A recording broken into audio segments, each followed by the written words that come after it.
Are you tired of your solo sounding repetitive and boring when you're improvising with the pentatonic scale? There's actually a simple pentatonic trick that instantly makes your solo sound way more interesting without having to learn any new scales. So in this video, I'm going to show you how to easily make the pentatonic scales you already know sound fresh and creative in your solos. Let's start with the minor pentatonic scale you already know. We can play this D minor pentatonic scale over a D minor chord, and it's going to sound like this.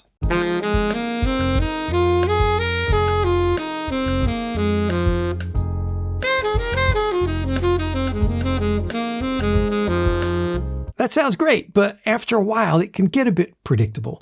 So here's a simple trick to add some flavor using what you already know.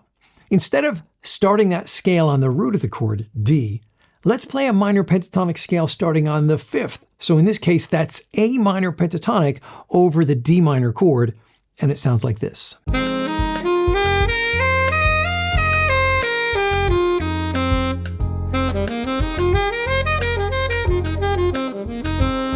Do you hear how that adds color without getting weird at all? Notice that the two scales share 4 notes. The only new note in the A minor pentatonic scale is the E, which is the 9th of our D minor chord. That 9th is a colorful note and the key to why this works. An easy way to use this is to improvise going back and forth between the two scales on a steady D minor chord. It can sound like this.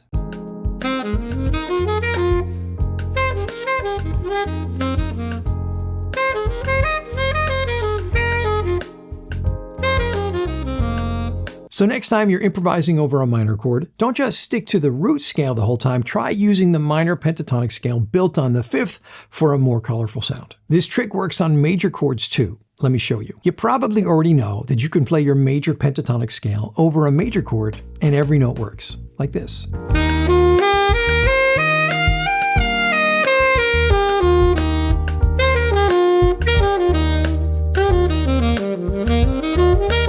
There's nothing wrong with that, but if we want to avoid sounding a bit stale, let's apply the same formula. This time, we're going to play our major pentatonic scale starting on the 5th over our major chord. In this case, that's G major pentatonic over a C major chord, and it's going to sound like this.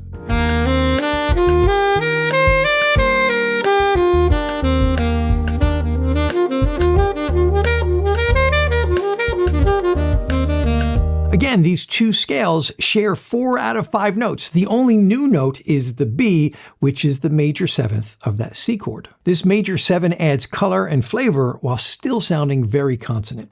I can easily make my soloing sound fresher by switching back and forth between the two scales like this.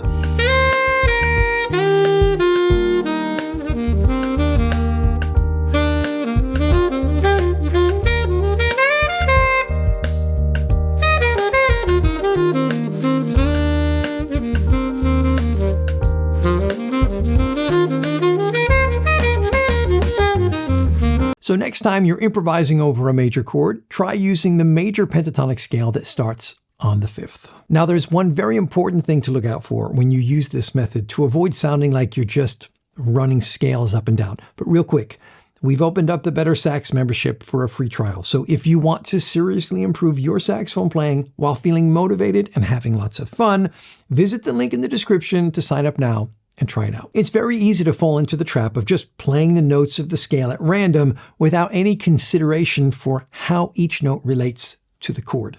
Each note of the scale has its own vibe. Some notes feel very resolved and home, while others feel like they're going somewhere.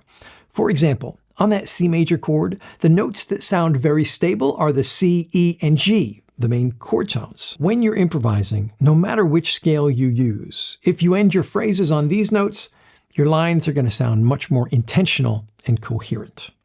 On the other hand, the notes A, B, and D sound less settled. We can still end phrases on them, but it gives your lines a more open-ended vibe. That's why it's so important to be intentional with your note choices, especially at the end of a phrase.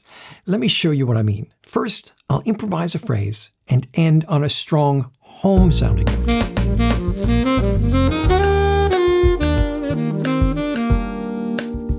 Now I'm going to do the same thing, but I'm going to end the phrase on a less stable note from the scale.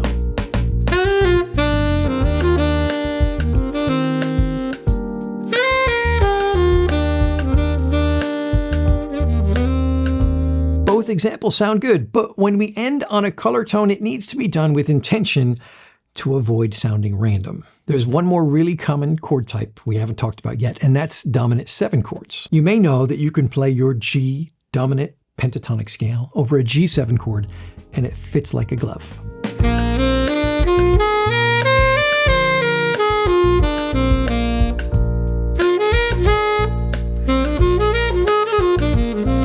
That's a great sound that already has a color tone in it, the 9th. Another pentatonic scale choice to try over dominant 7 chords is the minor pentatonic scale that starts on the 5th. So in this case, that's D minor pentatonic.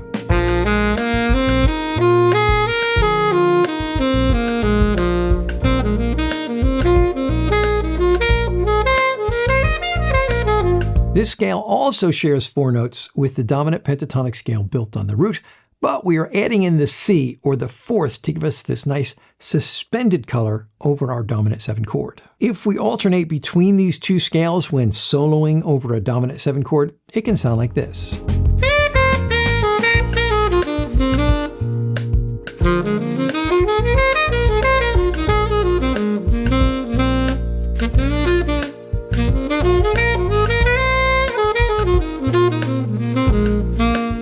So far, I've given you 2 pentatonic scale options to use over each of the 3 most common chord types: minor 7, major 7, and dominant 7. In music, you'll find these chords on their own for a while, but also grouped together one after another, like in a 2-5-1 progression. We can use this alternate pentatonic scale trick over our chord progressions too. To keep things manageable, let's first plan out which scale we want to use in each bar. On the 2 chord, we can choose the minor pentatonic built on the root or the 5th. Let's choose the root, which is D minor pentatonic. On the 5 chord, we can choose our G dominant pentatonic scale or the minor pentatonic scale built on the 5th. Let's choose the D minor pentatonic scale here. Now we're playing the same scale for the first 2 bars. Super easy. And finally, for the major chord, we can choose between the major pentatonic scale built on the root or the 5th. Let's choose the G major pentatonic scale. Now I'm going to improvise using those scale choices over the chord progression.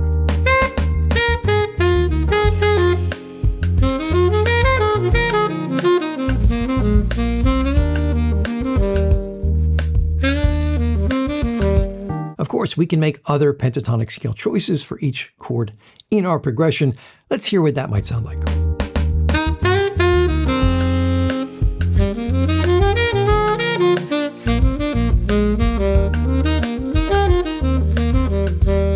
And there you have it. By using pentatonic scales that you already know, you can quickly start playing fresh new ideas to make your soloing less predictable and more interesting. This works over static chords as well as busier chord progressions. Now, if you want to develop your technique so you can play these pentatonic scales smoothly with solid rhythm, go watch this video next where I give you 10 awesome practice patterns that will get your fingers moving faster and your solos flowing.